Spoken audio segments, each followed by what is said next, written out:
Welcome back to Grip Auto. We are here today at Porsche Doncaster, Victoria to check out the 911 Appreciation Day.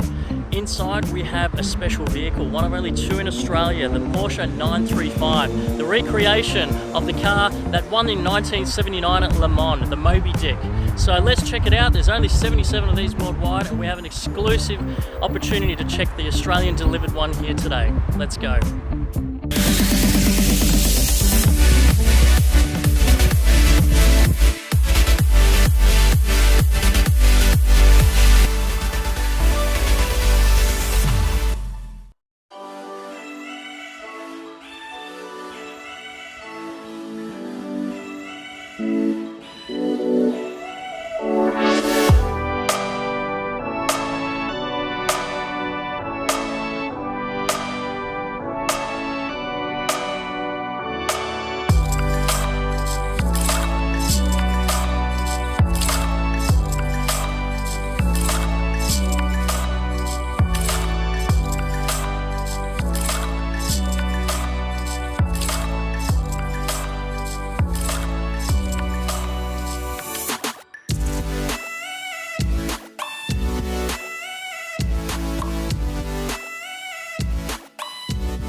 Ladies and gentlemen, here we have the new generation model 935, developed by Porsche for their 70th birthday. It is a celebration of the original 935 that competed in numerous major international motor races, including Sebring, Daytona, Nürburgring, and most famously took the overall victory at the Le Mans in 1979. Based off the 991.2 GT2 RS, only 77 of these machines have been produced worldwide, with only 2 allocated here to Australia. Built with no rules to follow, it is somewhat of a factory outlaw. We are going to take a look around and inside the car and talk about some of this race car's special features. Starting off at the front, the obvious changes here is the aggressive bodywork. Much like the original, it is cloaked in a wide and long aero-efficient body, lacking the conventional Porsche upright headlights. There is quite a lot of openings for aero and cooling effects. Looking here at the leading edge of the bonnet, we can see 2 large openings sharing real estate with the bonnet latches. These are in fact the intakes for the brake cooling ducts, feeding large volumes of air via carbon intake pipes all the way through to the front wheel hub area. The vehicle is wider and longer, 2.03 metres wide and 4.87 metres long to be exact.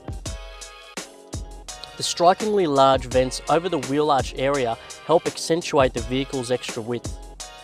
The air circulating the tyre forms a high pressure zone, and by allowing it to escape through these vents helps to reduce lift. The headlights are therefore bespoke to the vehicle and relocated to a lower point in the front bumper bar, featuring the integrated LED 4-point design, again paying homage to the original vehicle's lighting position. As we make our way around the vehicle, you will notice the exterior mirrors taken straight from the 911 RSR race car, which again help to aid the aero efficiency of the machine. You will also note the large opening to the rear of the vehicle, again following the design ethos of the original 935 and gulping huge amounts of air into the rear mounted engine.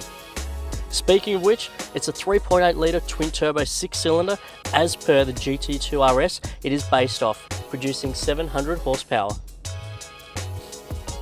One of the first things that strike you is the finish of this particular vehicle, left in raw carbon fibre. With a gloss coating, it is quite a large weave on the panels that make up the 935, when compared to the more traditionally sized carbon weave as can be seen on the panel that makes up what was the quarter window, now housing the filler neck and air connector.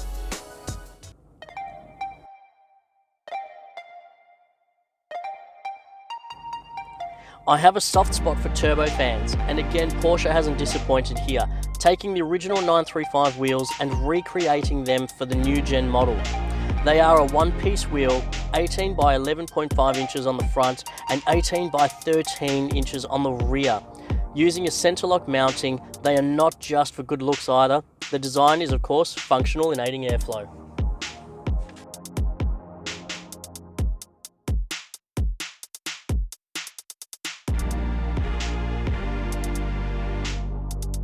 Moving down the side of the car and onto the rear end is what I like to perceive as the car's best asset.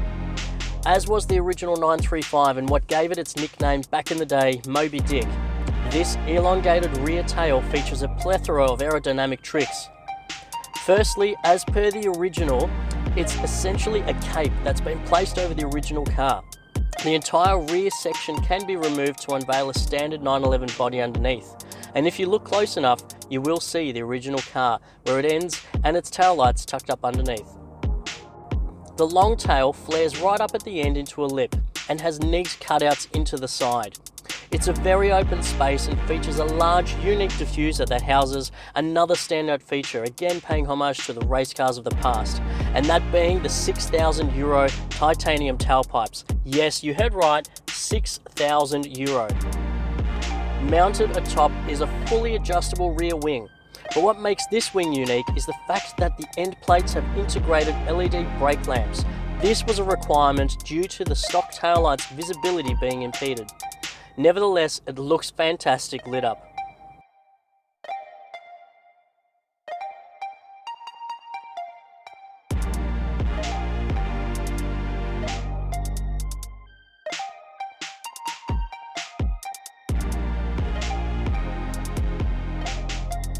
Heading over to the interior, we are greeted with the beautiful timber finished shift knob that controls the 7-speed PDK gearbox. As you can imagine with a race car, it is fully decked out with the latest equipment. A single racing bucket seat, quick release CFK multifunction steering wheel with pit limiter. The instrument cluster is a full digital display, also from the GT3R, but true to the 911 lineage. On either side is the vintage sport chrono watch and boost gauge. Of course, the passenger compartment is filled with a battery, onboard jacks, fire extinguisher system, fuel cell and additional connection points such as radio communication and drink supply. And last but not least, some might consider the most important feature the vehicle is equipped with, and that is air conditioning. Other mechanical features include the 6-piston aluminium monoblock front brake calipers with 380mm steel discs and matching 4-piston rear calipers with 355mm discs, not the carbon ceramics. Now before you head out and start placing your order for a 935, there is a selection process and you will need to submit a resume to Porsche for them to review first.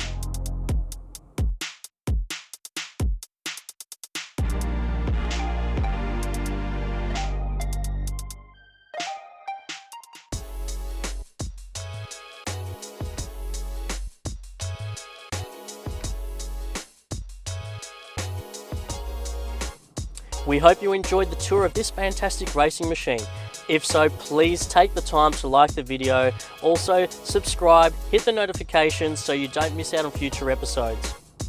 Links to our website are in the description, and don't forget, it's time to get a grip.